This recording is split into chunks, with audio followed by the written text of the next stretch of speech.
When I start a speech or presentation, you'll often hear me say that I'm many things, that I'm a wife, a mother of 3, I'm a risk management professional, a security professional, that I'm a psychologist, and that I'm also a YouTuber and do this social media stuff.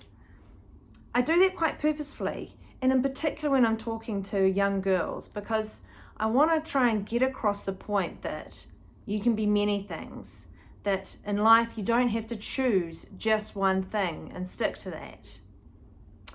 Recently I've been speaking to some friends who have had baby number 1 or baby number 2, and they're looking to get back into the workplace, and often we have this kind of discussion, and it's almost tormenting for them because they're trying, and I can understand because exactly what I went through as well when I went back to work after each of my 3 children.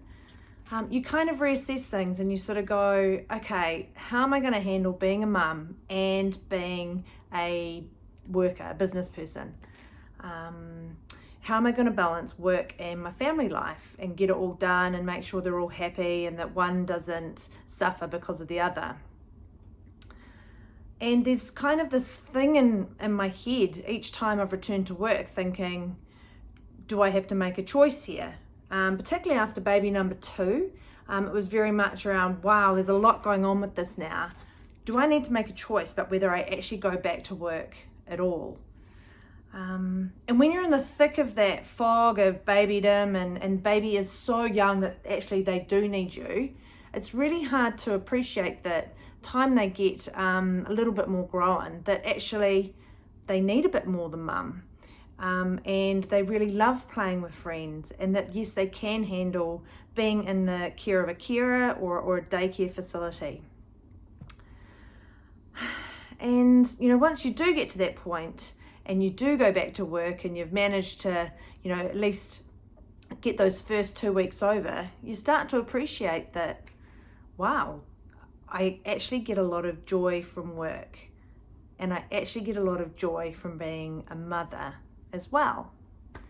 And then, as you are past those humps and through those stages of really young childhood, I've become a lot clearer on how I feel about that.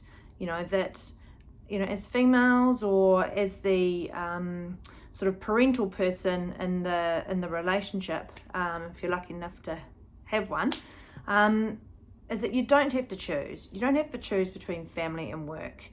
Both can provide joy for you. Both can be joyful. Sure I understand. That's annoying. And yeah, I get it. It is hard to understand. But personally, I get a lot of joy from work, and I get a lot of joy from being a mother as well. Doesn't mean I always find it easy though.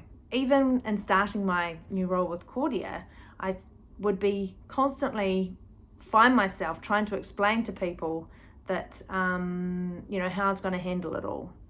And it wasn't that I hadn't done full-time before, it was just that it was a new bunch of people trying to really understand my lifestyle, how I can have a senior role in an organisation and have 3 children, and that's completely doable with the right systems and support in place. I was over reassuring people that, I've got a nanny and, we do daycare as well. And, these are the hours the nanny works and the days, and just going over the top and trying to explain. So while I completely believe that, you can be more than one thing, you don't have to choose between motherhood and work. Clearly there is a part of me that's still there going, I just want to make sure everyone else is okay with that. So yeah, there we go. You don't have to choose one thing. Please be this the message you impart on our young people as they're, grappling with their career, that they don't have to choose one career, that it can be many. And then also when people start having families, that they don't have to choose family or work. It can all happen. It's all possible, with the right systems in place and right support. So yeah, be what you want to be many things.